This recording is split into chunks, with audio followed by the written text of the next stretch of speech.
Allahumma salli ala Sayyidina Muhammad wa ala ali Sayyidina Muhammad. Assalamualaikum warahmatullahi wabarakatuh. Alhamdulillahi rabbil alamin.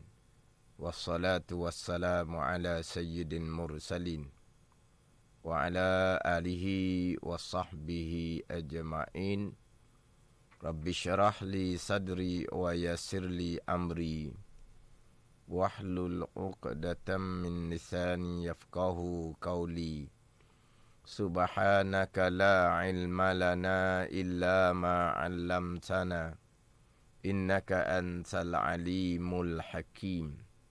Wala haula wala quwwata illa billahil aliyyil azim. Syukur alhamdulillah bersua kembali kita untuk minggu ini di Manis FM dalam program Talaki Safinatun Najah menggunakan kitab Safinatun Najah. Hari ini hari Jumaat, setiap jam 6 petang kita akan sama-sama menimba ilmu pengetahuan dalam soal agama. Kita juga sekarang ini bersiaran langsung di Facebook Manis FM dan anda boleh kongsikan live tersebut bersama yang lain. Dan anda juga boleh mengemukakan persoalan yang berkaitan dengan tajuk pembicaraan melalui live FB. Dan anda juga boleh mendengar melalui MyTV saluran 726. Semoga segala ilmu yang saya kongsikan dapat kita sama-sama amalkan. Jadi insyaAllah untuk minggu ini akan membicarakan fardu wuduk yang kedua. Fardu wuduk yang kedua daripada 6 fardu wuduk, yang mana minggu lepas selesai pembicaraan fardu wuduk yang pertama. Walaupun insyaAllah saya akan sambung sedikitlah hak pembicaraan minggu lepas, hak berkaitan dengan niat ketika berwuduk, kerana ada beberapa soalan hak minggu lepasnya hak berkaitan dengan tajuk pembicaraan berkaitan dengan fardu wuduk yang pertama, iaitu niat. Jadi insyaAllah untuk minggu ini akan menyambung pembicaraan fardu wuduk yang kedua. Kalau sidang pendengar menggunakan kitab Safinatun Najah edisi Jawinya, muka surat 3, baris yang bawah sekali. Surat 3 baris bawah sekali. Qala al-muallifu rahimahullahu ta'ala wa nafa'ana bi'ulumihi amin. As-sani ghaslul wajhi. Terjemahan di bawah. Bermula yang kedua, bermula fardu wuduk yang kedua daripada 6 fardu wuduk, membasuh muka. Setakat tu je lah dalam kitab Safinatun Najah yang sidang pendengar maklumi, kitab yang kecil, kitab yang ringkas, yang mana saya akan menyambung huraian yang lebih panjang lah. Cuma kitab Safinatun Najah ini sebagai sandaran, bicara tajuk-tajuk sebagaimana susunan dalam kitab Safinatun Najah. Jadi fardu wuduk yang kedua daripada 6 fardu wuduk, membasuh muka. Kemudian bila bicara membasuh muka, yang pertama kita akan bicara apa dia membasuh. Kemudian akan bicara pula muka ni kawasan yang wajib dibasuh tu kawasan hak mana. Yang pertama, membasuh muka. Apa makna membasuh? Sebab fardu wuduk ni yang kedua, ghuslul wajhi, membasuh muka. Yang ketiga, ghuslul yadain, membasuh dua tangan. Yang keempat, mashur ra'si, menyapu kepala. Yang kelima, ghuslul rijlain, membasuh dua kaki. Jadi 4 anggota wuduk ni, muka, dua tangan sampai ke siku, dua kaki sampai ke dua buku lali membasuh. Adapun satu anggota wuduk iaitu kepala menyapu. Menyapu kepala. Jadi membasuh dengan menyapu pastilah berbeza. Jadi nak dihukumkan membasuh tu macam mana? InsyaAllah nanti saya akan bicara berkaitan dengan membasuh. Kemudian akan pergi kepada membicarakan berkaitan dengan manakah kawasan muka yang wajib dibasuh. Tapi sebelum saya nak pergi panjang bicara berkaitan dengan membasuh muka ni, saya nak sambung sedikit pembicaraan hak minggu lepas. Yang mana minggu lepas tu pergi kepada persoalan niat wuduk bagi orang yang daim hadas. Niat wuduk bagi orang yang daim hadas. Yang mana niat wuduk ni banyak jenis niat wuduk ni. Cuma saya tekankan kepada dua niat yang masyhur digunakan. Yang pertama, niat saja aku mengangkat hadas kecil kerana Allah. Yang kedua, saja aku mengambil wuduk kerana Allah. Kemudian pergi kepada niat saja aku mengangkat hadas kecil kerana Allah ni ada situasi keadaan yang mana niat saja aku mengangkat hadas kecil kerana Allah tu tidak memada. Mana tidak sah lah. Tidak memada. Ada situasi yang mana niat mengangkat hadas kecilnya tidak memada, tidak sah. Ini cerita atas pandangan yang muktamad lah. Jadi saya bicara mengelepasnya, hak terdahulu niat mengangkat hadas kecil kan Allah tidak memada, wuduk yang diperbaharukan, wuduk sunat yang diperbaharukan, wuduk yang pertama sudah sembahyang dengan dia, nak sembahyang yang kemudian disunatkan perbaharukan wuduk. Jadi perbaharukan wuduk ni, wuduk yang pertama masih lagi ada, belum batal. Maknanya belum berhadas kecil untuk wuduk yang kedua. Jadi kalau wuduk yang kedua yang sunat tu, yang tidak, yang belum lagi berhadas kecil, tiba-tiba niat saja aku maka hadas kecil kerana Allah, maka tidak memadalah, tak terhasillah wuduk sunat, wuduk yang diperbaharukan, wuduk yang kedua. Kemudian hak minggu lepasnya, niat mengangkat hadas kecil ini tidak memada bagi seseorang yang daim hadas. Daim hadas ni seseorang yang berkekalan keluar perkara yang membatalkan wuduk. Contoh minggu lepasnya, yang pertama orang yang dedas, orang yang kencing dia berpanjangan, setitik. Yang keduanya perempuan yang istihadah. Jadi darah istihadah tu hadas kecil, darah haid, darah nifas, hadas besar yang menggugurkan kewajipan sembahyang. Adapun darah istihadah hanya hadas kecil yang mana kewajipan sembahyang masih lagi kekal. Jadi perempuan yang istihadah ni perempuan yang berkekalan hadas. Satu lagi yang saya bincang melepasnya, bagi orang yang berpenyakit buasir, yang mana duburnya sentiasa basah dengan darah. Cuma bagi orang yang berpenyakit buasir ini, dalam keadaan penyakit buasir itu masih lagi berada di dalam. Kemudian darah keluar sedikit membasahi dubur. Adapun orang yang berpenyakit buasir, yang mana dia panggil apa? Dia panggil rembong. Penyakit buasir itu sudah terkeluar, sudah terkeluar. Jolo kita orang Terengganu panggil. Jolo terkeluar dah. Makna rembong dia tu, penyakit dia sudah terkeluar di luar. Yang mana sakit lah kalau terkeluar dia punya penyakit buasir tu, yang dia panggil rembong ke. Hak panggilan-panggilan moden macam mana. Tengoklah kalau ada yang mengikuti live FB, tolong bagilah perkataan yang perkataan kita kata kok bahasa buku lah. Kalau kita Terengganu panggil rembong gitu je. Jadi kalau penyakit buasi itu sudah terkeluar, kemudian daripada yang terkeluar tu, keluar darah. Rembong tu, penyakit tu duduk luar dah. Jolo lah kita panggil. Keluar sampai keluar dah. Kalau boleh masukkan kembali, akan dimasukkan kembali. Tapi apabila penyakit buasi tu duduk luar dah, kemudian daripada penyakit keluar tu, keluar darah. Itu dia tidak panggil daim hadas. Sebab itu tidak menyebabkan batal wuduk. Sebab darah bukan keluar melalui dubur.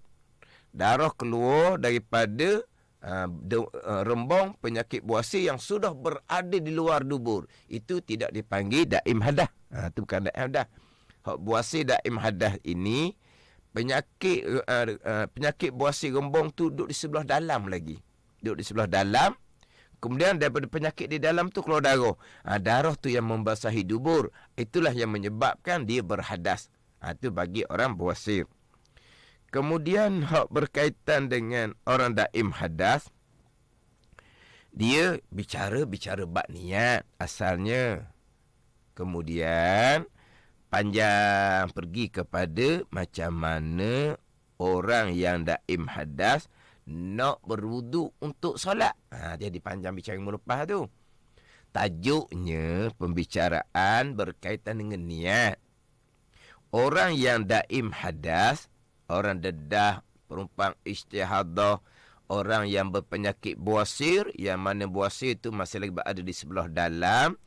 Orang yang daim hadas seumpama ni, ketika berwuduk dia basuh muka, dia tak boleh niat dengan saja aku mengangkat hadas kecil kerana Allah. Kenapa tak boleh niat mengangkat hadas kecil? Mengangkat hadas kecil macam mana? Hadas kecil itu sentiasa keluar. Air kencing yang titik itu hadas kecil sentiasa keluar. Darah istihadah hadas kecil sentiasa keluar, yang akan nampak darah tu di modeh perempuan. Jadi maknanya hadas kecil sentiasa keluar. Tiba-tiba ketika membasuh muka wuduk, niat saja aku mengangkat hadas kecil kerana Allah. Itu tak memadalah. Niat apanya? Niat saja aku mengambil wuduk kerana mengharuskan fardu sembahyang kerana Allah. Itu comel. Ataupun sekurang-kurangnya, saja aku mengambil wuduk kerana Allah. Tapi yang lebih baiknya, yang tidak ada khilaf ulama, saja aku mengambil wuduk kerana mengharuskan fardu sembahyang kerana Allah. Panjang sangat tu. Sekurang-kurangnya, saja aku mengambil wuduk kerana Allah. Walaupun adalah, masih lagi ada khilaf di kalangan ulama. Tetapi orang daim hadas sendiri, kalaulah masih lagi berniat, sebab sebagaimana saya sebut minggu-minggu yang sebelum, orang tualah yang banyak berniat saja aku mengangkat hadas kecil kerana Allah. Tapi terkadang tidak diberi penerangan bahawa kamu ni berniat saja aku mengangkat hadas kecil kerana Allah ni bukan boleh pakai sokmo. Ada keadaan yang mana kamu tidak boleh berniat dengan saja aku mengangkat hadas kecil kerana Allah. Pada ni tak ada makluman. Mana setakat aja berniat saja aku mengangkat hadas kecil kerana Allah. Lepas tu tidak di penerangan bahawa niat saja aku mengangkat hadas kecil kerana Allah ni ada situasi yang tak boleh niat gitu. Jadi orang kita tak tahulah, diuji dengan daim hadas, dia masih lagi berniat saja aku mengangkat hadas kecil kerana Allah. Macam mana tak lepas-lepas dah. Pandangan muktamad, niat tu tidak memadalah, wuduknya tidak sah. Tapi pandangan daif, okey je. Okey je. Berniat mengangkat hadas kecil pun boleh je lah. Ni kalau yang telah lepas lah. Yang lagi akan datang, kena, kalau nak ajar niat saja aku mengangkat hadas kecil kerana Allah, jangan ajar setakat tu. Kena penjelasan lebih sedikit lah. Kalau ajar niat saja aku mengangkat hadas kecil kerana Allah. Itu hak berkaitan tajuk bicara. Berkaitan fardu wuduk yang pertama, iaitu niat. Kemudian apabila bicara berkaitan dengan daim hadas, maka saya pun bicaralah Orang daim hadas ni peraturan dia, cara berwuduk dia macam mana? Yang pertama, orang yang daim hadas tadi nak berwuduk, syaratnya kena tunggu masuk waktu. Tidak boleh berwuduk sebelum masuk waktu. Jadi syaratnya kena tunggu masuk waktu.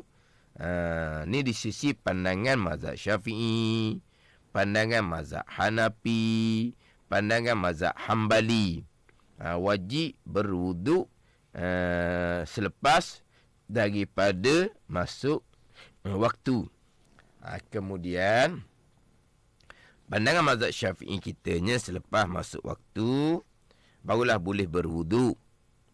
Nak berwuduk ni dia kena basuh najis itulah. Air kencing najis, darah istihadah najis, darah buasir najis, kena basuh molek lah. Basuh bersih. Kemudian dia kena pakai penutup. Penutup ni saya sebut dah minggu lepas. Kalau perempuan istihadah, mudahlah dia pakai model hifazah.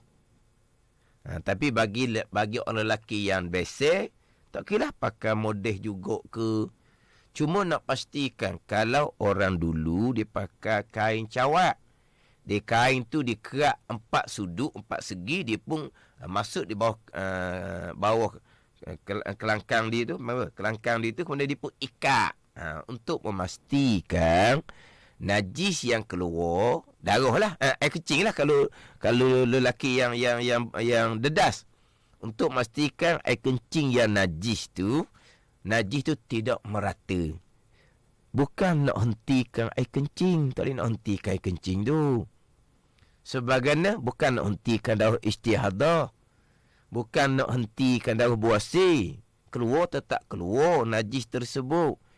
Cuma penutup ni peranan dia adalah untuk supaya najis tu tidak meratai. Jadi pakai penutup supaya najis tidak meratai. Kemudian yang keduanya, kena pastikan penutup dengan tempat keluar najis itu dia rapat. Jangan ada renggang, jangan ada rua. Antara penutup dengan tempat keluar najis, sama ada kemaluan lelaki, sama ada kemaluan perempuan hadapan, ataupun daur buasir hak dubur di belakang. Jadi penutup tu kena pastikan merapati di tempat keluar najis. Itu syarat dia, jangan ada renggang antara tempat keluar najis dengan penutup tu sendiri.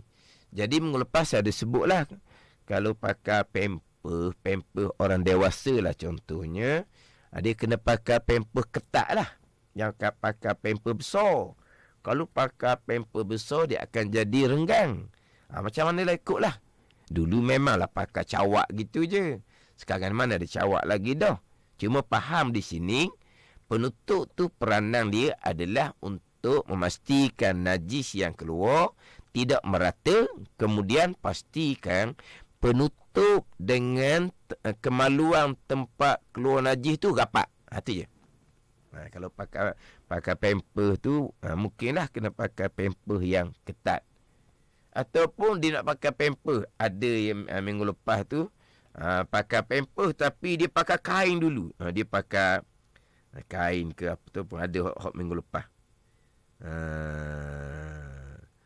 Daripada Fairuz Muhammad, kalau ikat tutup dulu kemaluan dengan kain perca, baru pakai pamper yang besar. Memada dok ustaz, kain perca ni, kain lah kita kata. Kemudian barulah pakai pamper besar.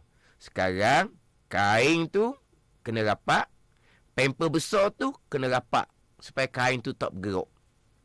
Sekarang terlebih dahulunya kemaluan tu ditutup dengan kain. Kemudian barulah pakai pamper besar. Sekarang ni kain tu nak rapat dengan tempat keluar najis tu.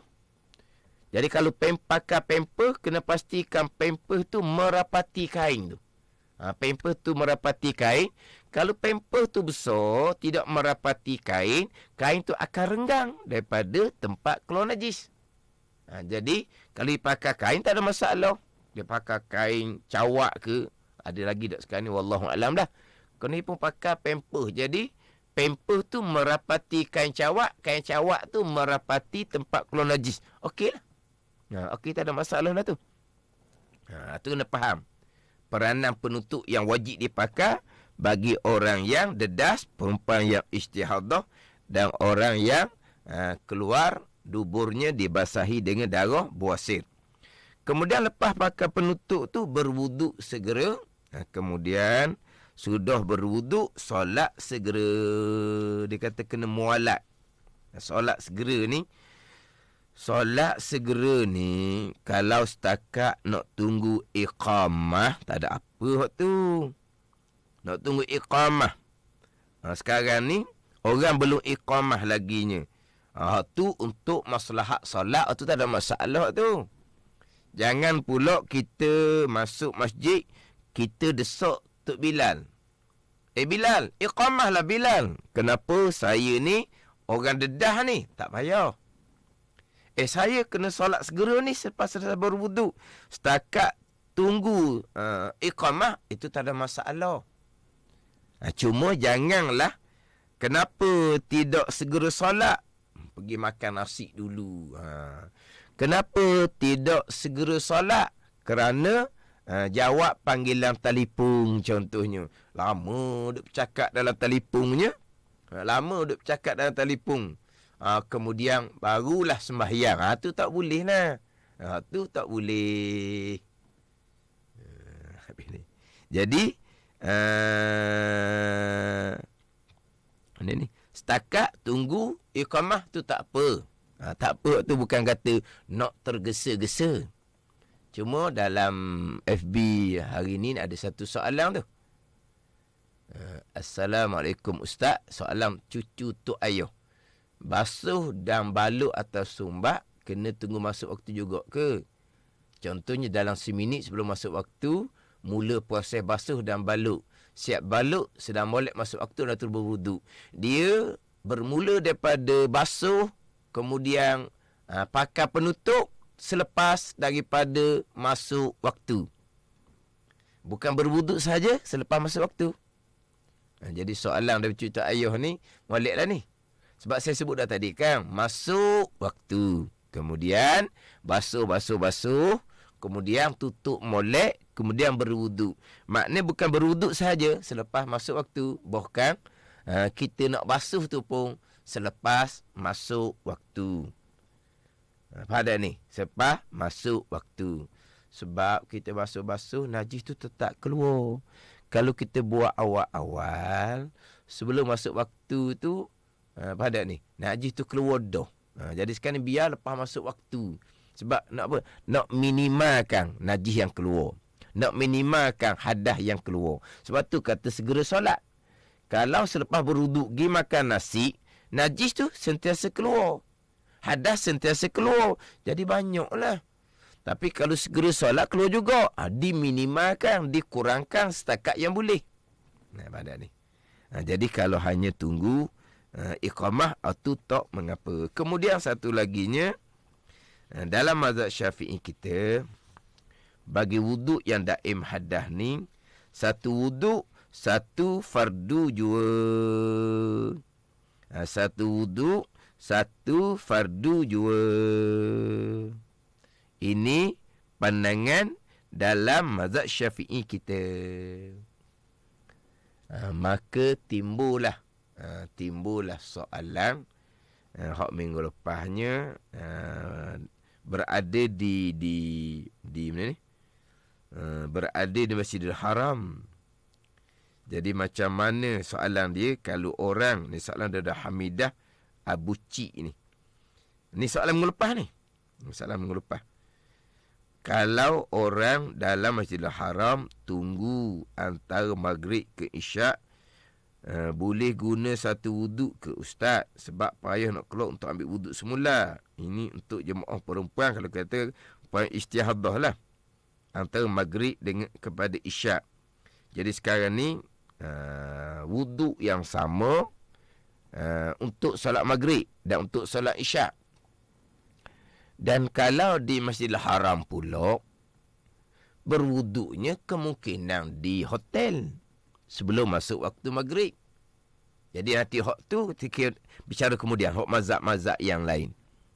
Jadi sekarang ni, hak nak ceritanya, mazhab Syafi'i, mazhab Hanafi, Hanbali, syaratnya kena tunggu masuk waktu. Jadi kalau orang berada di Mekah, dia nak tunggu masuk waktu baru nak berwuduk, baru nak pergi masjid. Oh, lambat lah. Atau nanti dulu. Kemudian, satu fardu sahaja mazhab Syafi'i. Satu fardu sahaja mazhab Syafi'i. Jadi minggu depan timbul persoalan daripada Rashidah Harun berkaitan dengan orang yang musafir nak jamak. Itu saya akan panjang lagi bicara nanti. Kalau sidang pendengar tak sempat hak minggu ni untuk bicara fardu wuduk yang kedua membasuh muka, insya-Allah lah minggu hadapan lah. Minggu hadapan. Kemudian ada soalan lagi tu, soalan Nurul Atiqah. Kalau perempuan yang jenis keputihan banyak tu macam mana yang dia kerap keluar? Samalah dia istihadah ke keputihan ke, kalau memang sentiasa keluar, daim hadah lah. Dia sama je istihadah, keputihan, keluar sesuatu daripada dua jalan yang menyebabkan berhadas kecil. Samalah. Kalau memang keputihan tu keluar sentiasa, samalah. Itu panggil daim hadas. Samalah dengan perempuan istihadah. Sama saja. Jadi saya ni pun kadang-kadang terputus juga ni nak cerita tu jadi hilang. Tadi sebut apa tadi? jadi apa ni? Sambil-sambil tengok soalan dalam FB, elok jugalah jadi meriah sedikit. Tapi cuma kadang-kadang saya ni hok bicara sebelum tengok soalan tu, bicara apa tadi? Jadi hilang punca sekejap. Jadi mazhab Syafi'i, satu wuduk, satu fardu jua. Satu wuduk, satu fardu jua. Sembahyang sunat banyak mana boleh. Sembahyang sunat banyak mana boleh. Faham tak ni? Jadi contoh. Dia bulan Ramadan. Jadi masuk waktu isyak. Masuk waktu isyak daim hadah. Masuk waktu isyak. Kemudian dia pun basuh, ikat berwuduk. Dia boleh semayang fardu isyak, semayang ba'diyah isyak, semayang tarawih apa semua. Tu banyak mana tu? Banyak mana sunat, banyak mana sekalipun memada.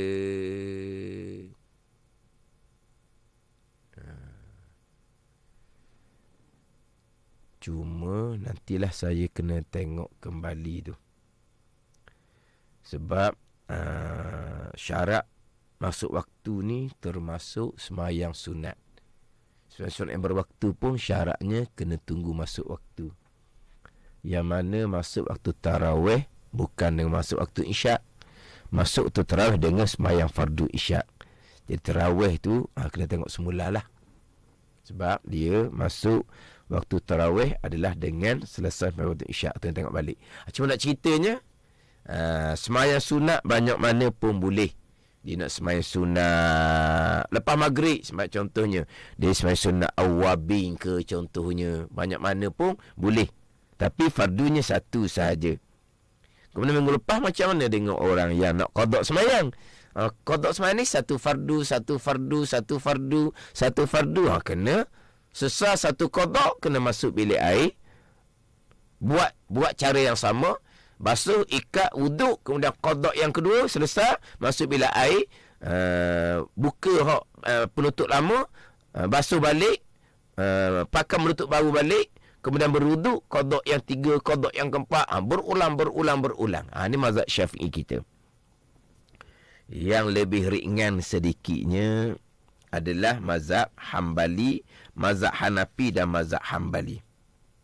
Jadi mazhab Hanafi, mazhab Hanbali ni berdasar kepada hadis Nabi sallallahu alaihi wasallam, Al-mustahadatu tatawadda'u liwakti kulli salatin. Perempuan istihadah berwuduk bagi waktu tiap-tiap solat. Bagi waktu. Bererti, bila masuk waktu solat maghrib contohnya, maka dia pun berwuduk. Selagi waktu maghrib belum habis, banyak mana kefarduan, contoh qada sekalipun, boleh. Selagi waktu tu belum habis. Mazhab Syafi'i, satu wuduk, satu fardu. Fardu yang kedua tak boleh pakai dah. Adapun mazhab Hanafi, mazhab Hanbali dah dikira kepada masuk waktu, selepas daripada masuk waktu berwuduk, selepas masuk waktu berwuduk. Lepas berwuduk tu, selagi waktu tu masih lagi ada, maka boleh gunakan wuduk yang sama. Walaupun beberapa fardu sekalipun, kalau qada berapa kali sekalipun, masuk waktu isyak, barulah wuduk tersebut tak boleh nak pakai dah. Gitu. Masuk waktu isyak, barulah fardu wuduk tu tak boleh nak, wuduk tu tak boleh nak pakai dah. Sebab apa? Habis dah waktu maghrib. Itu pandangan mazhab Hanafi, mazhab Hanbali. Tetapi bagi situasi soalan hak minggu lepasnya, kalau orang yang berada di Masjidil Haram, dia nak tunggu masuk waktu baru berwuduk, satu hal dah. Kemudian masuk waktu isyak, nak ambil wuduk baru, bolehlah kata. Lepas masuk waktu maghrib berwuduk, pun susah dah. Mazhab Hanafi, Hanbali, masuk waktu isyak, wuduk maghrib tak boleh pakai dah, susah juga. Macam mana ni kalau contohnya orang yang berada di Mekah contohnya. Jadi kalau kesukaran seumpama tu, boleh pakai mazhab Maliki. Ni satu-satu ni sidang pendengar, kalau nak ambil ilmu luah kena catat. Kalau sidang pendengar tak ambil luah, ambil hak mazhab Syafi'i saja. Ingat mazhab Syafi'i saja pun tak apa dah. Ingat mazhab Syafi'i saja pun tak apa dah. Pada ni mazhab Syafi'i tadi, bagi orang daim hadas, nak berwuduk, tunggu masuk waktu, kemudian basuh-basuh, pakai penutup, berwuduk segera, kemudian solat fardu, satu fardu je boleh. Itu kalau nak pakai satu nak setakat sidang pendengar nak ambil satu pandangan, kena ingat tu sudah. Kena ingat tu je. Tapi nak pakai Hanafi, Hanbali lah. Sebab nak qada semayang ni, banyak nak qada semayang ni. Satu qada masuk bila air, basuh tukar penutup baru wuduk. Sesat qada masuk bila air, basuh tukar penutup baru, berwuduk baru. Qada masuk bila air pula, lelah tengah jalan tu je, gemari. Nak pakai mazhab Hanafi, Hanbali, bolehlah pakai mazhab Hanafi, Hanbali. Mana apa ni, selagi waktu tersebut belum habis, boleh semayang wuduk tersebut walaupun beberapa fardu sekalipun. Tapi untuk orang di Mekah, yang pertama, tunggu masuk waktu berwuduk, payah nak buat. Yang kedua, habis waktu, masuk waktu yang kedua, kami wuduk baru, payah nak buat. Pergi pula kepada yang lebih luas, pandangan mazhab Maliki. Tu. Ada sidang pendengar nak lebih luas pandangan, kena catat. Takut apa? Takut jadi, dia panggil apa? Dia panggil izdiwajiyah. Dia panggil izdiwajiyah ni, kita cakap Terengganu, bolok wak. Bolok wak. Apa apa? Bolok wak lah. Kamu ni daim hadah, waktu belum masuk, kamu sudah berwuduk ni. Mazhab mana kamu pakai? Mazhab Syafi'i. Walah, mazhab Maliki. Pada ni. Kena tunggu masuk waktu. Dia pun tunggu masuk waktu. Lepas tu dia pun masuk waktu, dia pun berwuduk. Kemudian dia semayang fardu, lepas tu fardu. Kamu ni, satu wuduk, satu fardu je. Kamu ni banyak fardu ni. Mazhab mana? Mazhab Syafi'i. Oh, salah belaka dah tu jadinya. Ini panggil apa? Izdiwajiyah, bolok wong. Jadi saya sendiri pun sebenarnya, oleh kerana kita ni siaran radio. Siaran radio ni pelbagai yang mengikuti. Ada yang alhamdulillah sentiasa istiqamah mengikuti. Ada yang kemungkinan celang-celuk. Celang-celuk ni pun bahasa Terengganu juga. Barangkali celang-celuk ni kadang-kadang ikut, kadang-kadang tidak. Dan kemungkinan ada yang sangat jarang-jarang. Dan kemungkinan ada yang hanya kebetulan. Jadi, hak mengikuti radio ni dia ada pelbagai. Jadi, saya pun kena cermat juga. Tambah cerita pandangan-pandangan yang lain. Jadi, orang yang keadaan darurah, berhajah, dan kadang kesempitan macam duk Mekah tadi, nak buat macam mana? Satu. Maknanya, ataupun sebagai ilmu tambahan. Kena beritahu jugalah. Cuma macam sebut tadilah, kalau sidang pendengar hanya nak fokus pada mazhab Syafi'i, tadi, mudah je. Orang daim hadah, nak berwuduk, tunggu masuk waktu, lepas masuk waktu basuh-basuh, pakai penutup, ambil wuduk segera, solat segera, hanya boleh satu fardu. Untuk fardu yang kedua, kena ulangi balik sebagaimana untuk fardu yang pertama. Tapi dalam mazhab Hanafi Maliki, selagi waktu belum habis, selagi itulah boleh gunakan wuduk tersebut, walaupun banyak mana fardu sekalipun. Tapi tunggu masuk waktu, barulah berwuduk. Selagi waktu masih lagi ada, boleh guna semain fardu banyak mana pun. Bila masuk waktu yang kemudian, wuduk tak boleh pakai dah. Tapi kalau duduk Mekah, susah lagi kalau gitu. Sebab duduk Mekah ni awal-awal nak ambil wuduk. Kemudian pula, masuk waktu yang lain pun, nak keluar balik untuk ambil wuduk baru, satu masalah. Tu saya cerita pandangan mazhab Maliki. Kemudian kalau kita nak pakai mazhab-mazhab yang lain, wuduk kita macam mana? Betul tak dengan mazhab yang lain? Mudah je wuduk kitanya. Kita hak mana-mana sunat, ketika berwuduk dalam mazhab Syafi'i, kita buat belaka. Maka wuduk kita menepati keempat-empat mazhab. Tangan kita basuh, kita berkomor, kita masuk air ke dalam hidung. Berwuduk kita baca bismillah. Pada ni. Ini di antara yang wajib dipanggil mazhab Hambali. Kemudian ketika membasuh muka tangan, kita gosok. Itu wajib dipandangan mazhab Maliki. Ketika menyapu kepala, sapu sekalian kepala. Itu wajib pandangan mazhab Maliki dan Hambali. Sapu telinga jangan tinggal. Itu wajib isi pandangan mazhab Hambali. Jadi sunat-sunat kita buat belaka. Maka wuduk kita menepati empat-empat mazhab. Menepati empat-empat mazhab. Itu bab wuduk. Bab semayang pula. Mazhab mana menepati dan mazhab yang lain. Ada setengah pandangan wuduk qadiyah lain, semayang qadiyah lain, bab lain-lain. Tak apa tu. Walaupun tak sama mazhab pun. Tapi nisbah kita orang awam ni, kalau satu-satu amal ibadah tu jadi jadi dipanggil talfiq, separuh-separuh. Bagi orang awam ni, setengah ulama membenarkanlah satu kelonggaran. Sebab orang awam, orang ramai ni, dan kadang terdesak, terpaksa kena pakai mazhab yang lain.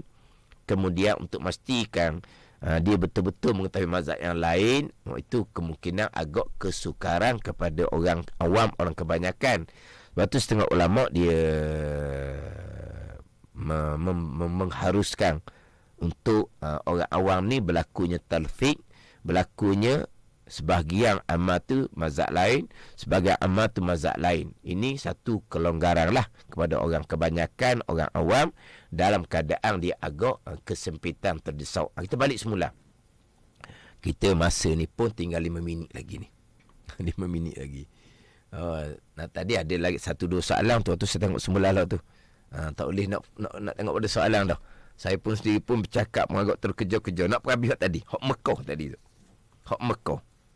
Dia awal-awal kena berwuduk, tak tunggu masuk waktu. Habis waktu pun, nak keluar ambil wuduk baru pula.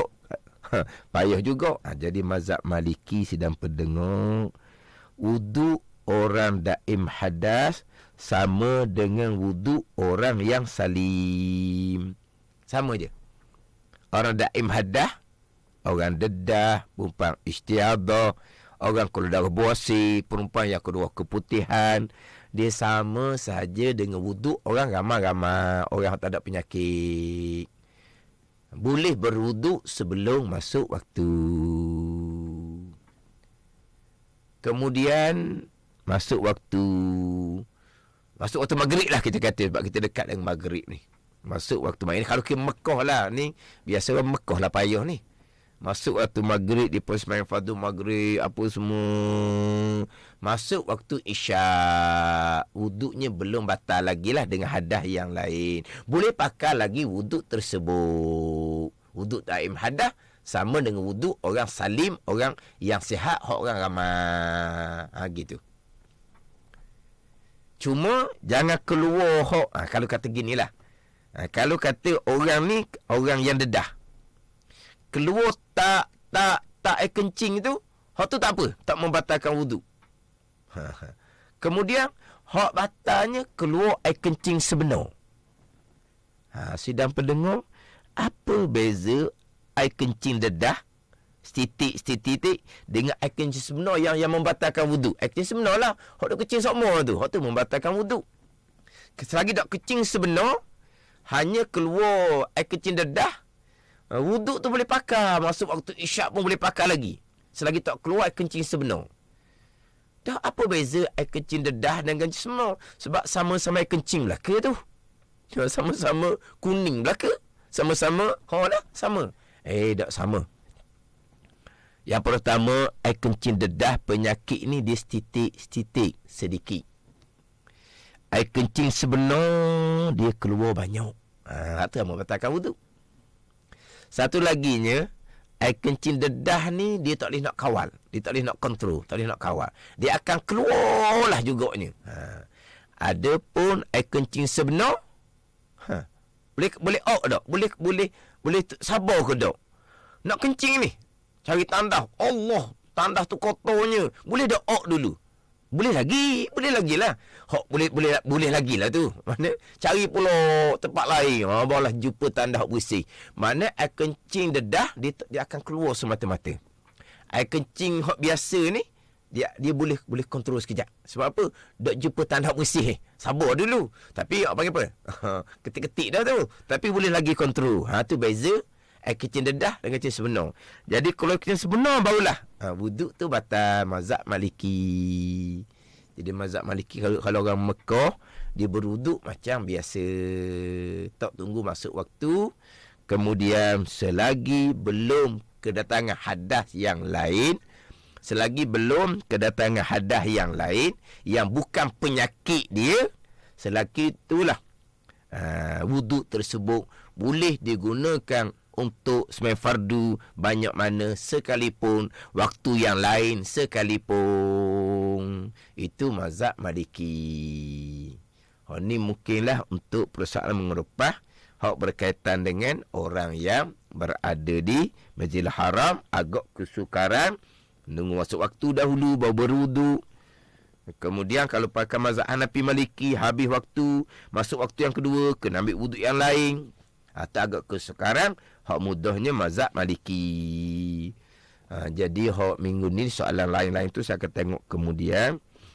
Kemudian hak saya bercadang minggu lepasnya soalan Rashidah Harum bab jamak tu lah. Jamak kasar bagi orang daim hadas. Saya jawab dah minggu lepas secara ringkas, tapi minggu ni saya bercadang untuk menyambung lagi. Tapi tak sempat lah. Jadi untuk minggu hadapan saya akan baca balik lah fardu wuduk yang kedua, membasuh muka.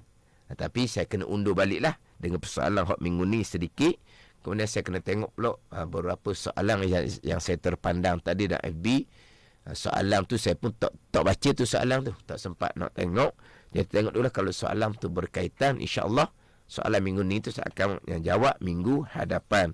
Jadi kita sama-samalah istiqamah. Istiqamah tu penting. Maknanya ada dalam radio Money FM dan ada dalam live FB Money FM. Kalau ada satu ketika ketinggalan tak dapat mengikuti radio Money FM, sedang pendengar masih lagi boleh buka dalam Facebook Money FM. Sedang pendengar masih lagi boleh mengikuti. Kalau kita belajar secara istiqamah, tetap semua mudah insya-Allah kita memahami pembicaraan dalam kitab Safinatun Najah. Mudah-mudahanlah kita diberi kesempatan masa oleh Allah Subhanahu wa taala untuk sama-sama kita mendalami ilmu agama. Wallahu a'lam. Bismillahirrahmanirrahim. Alhamdulillahirabbil alamin. Wassalatu wassalamu ala sayyidil mursalin wa ala alihi wa sahbihi ajma'in. Allahumma aftah alaina futuhal arifin. Allahumma allimna ilma akdamin wa fahimna famas sabiqin warzuqna ruqat talibin. Allahumma zidna ilman wa alhiqna bis salihin. Wa sallallahu ala sayyidina Muhammadin wa ala alihi wa sahbihi wa sallam. Walhamdulillahi rabbil alamin. Wassalamualaikum warahmatullahi wabarakatuh.